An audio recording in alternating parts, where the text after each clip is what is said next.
Hey guys, it's Jago. Welcome back to my channel. Today I have a super short video for you guys, but one that's really important. I'm gonna go over a couple settings that actually have like super upped my game and legit changed my quality of life in this game. These guys are huge, man. I'm telling you what, because a couple things that I hear a lot of people complain about, especially if you're playing a caster, is when your character snaps to the enemy every time you cast a spell. If you're trying to like face away or move away from a mechanic, your character tends to get pulled back to the enemy because of the way the camera's targeting works. And also, I hear a lot of people complain about the tab targeting. Now, the reason why the tab targeting is so strange is because by default, the tab targeting cycles targets in a circular formation, which is really odd. It's basically like going left to right, but around in a clockwise pattern is how it's going to cycle through the targets. And a lot of times, that's just super unnecessary. You don't need to have that big of an array of targets.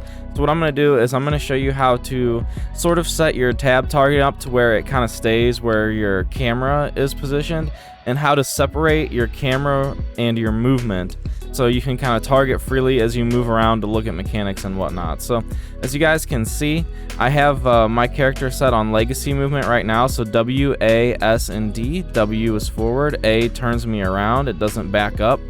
I'm not doing the super slow backup, as you can see. I'm just going forward and back. That's WA, and then S and D doesn't turn me either. If you notice, by default the character does the turn. So if we set it to standard, you'll see A and D just turns you, and it turns the camera too. So like, say I'm looking away from this guy and I need to do a spell, like say I'm running away from a mechanic, and we'll say the striking dummy is the boss. I'm looking away. If I press the button C, I start moving towards it,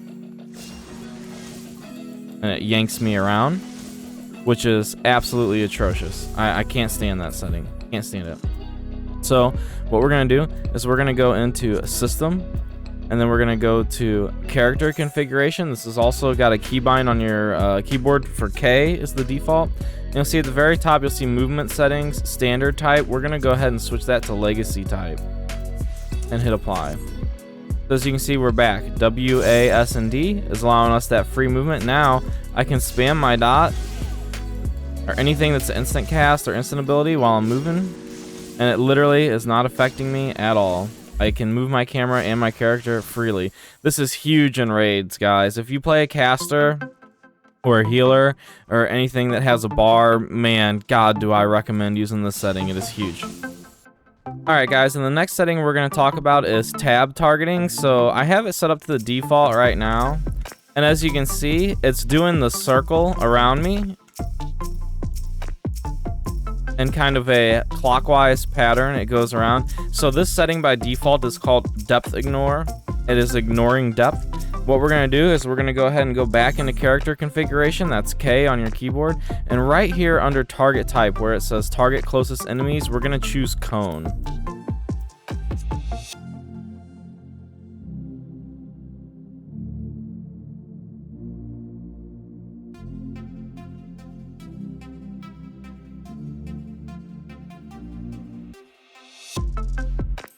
And hit apply.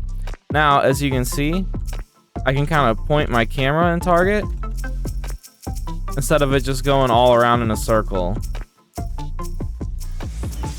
Kind of gives you just a little bit more accuracy to your tab targeting,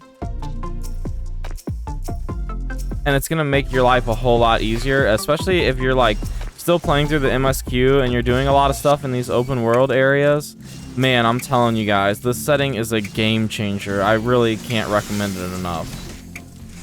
But yeah, that's about it, guys. That's all I wanted to talk about today. I think these settings are huge and make a giant difference in your gameplay, and I think you guys will notice it pretty much right off the bat. So I wanted to get this video out there before Endwalker, so you guys could try it out before then and play with it and get used to it if you're interested in using it.